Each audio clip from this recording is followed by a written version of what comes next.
Ancient Japan wasn't samurai, silk robes and peaceful temples. It was mud, hunger, smoke, insects and survival. 2,000 years ago, you are not walking through the Japan people imagine from movies.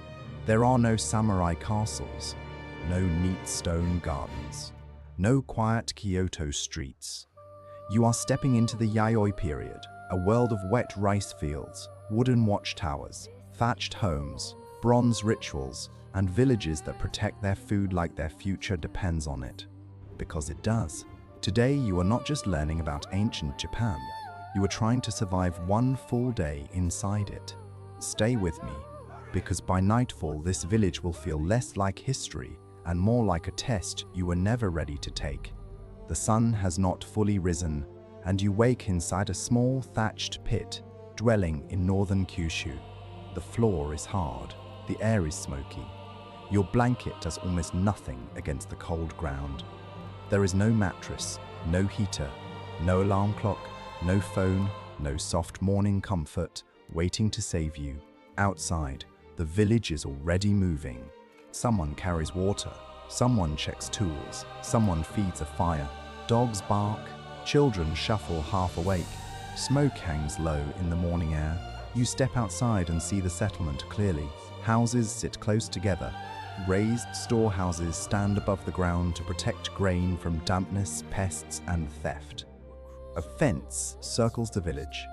Beyond it, a moat cuts through the earth like a warning.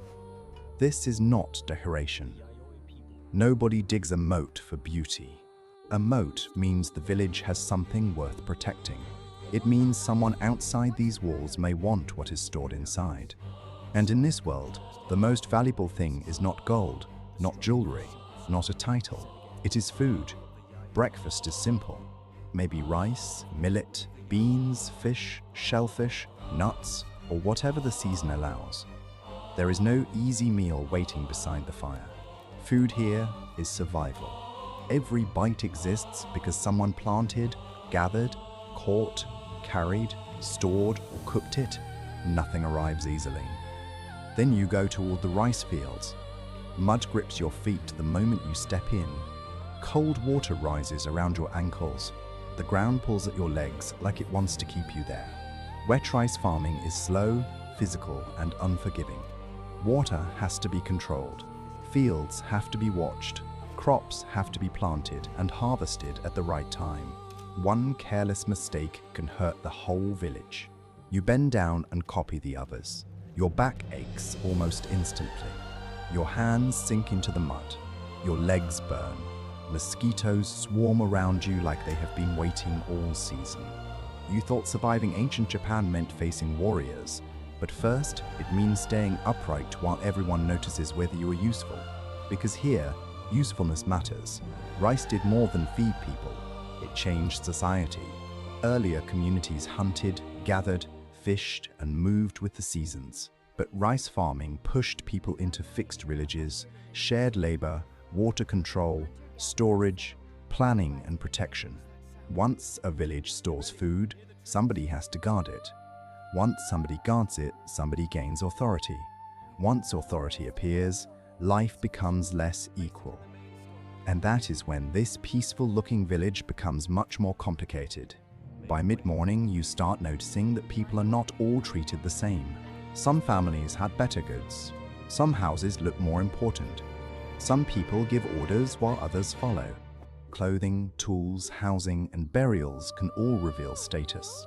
Ancient Japan already has rank, power, and social pressure. You may be alive, but that does not mean you matter equally. The village is busy now. Potters shape clay vessels. Workers repair tools. People weave, cook, carry baskets, clean fish, tend children, and move between homes. The purpose is clear. Keep the village alive until tomorrow. You see tools made from stone, wood, bone, and metal. Bronze and iron technology have entered this world through contact with Korea and China. But ancient Japan adapts what arrives and turns it into something local. New tools change farming. New weapons change conflict. New objects change ritual. Every outside influence becomes part of a world shaped by land, water, food, and survival. By midday, you need water.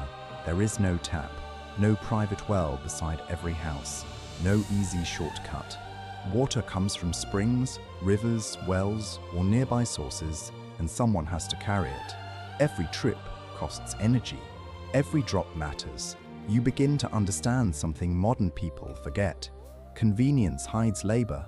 Water has weight. Fire needs fuel. Food needs hands. Warmth needs effort. And hygiene is rough. There is no private bathroom attached to your house. No hot shower. No soap-scented room where the day washes away. Smoke, dirt, sweat, animals, dampness, and human life all mix together. But smell is not the real danger. The real danger is how small problems become deadly. A tiny cut can turn serious. Bad water can make you sick. Smoke can irritate your lungs. Cold nights can wear the body down. Insects bite constantly.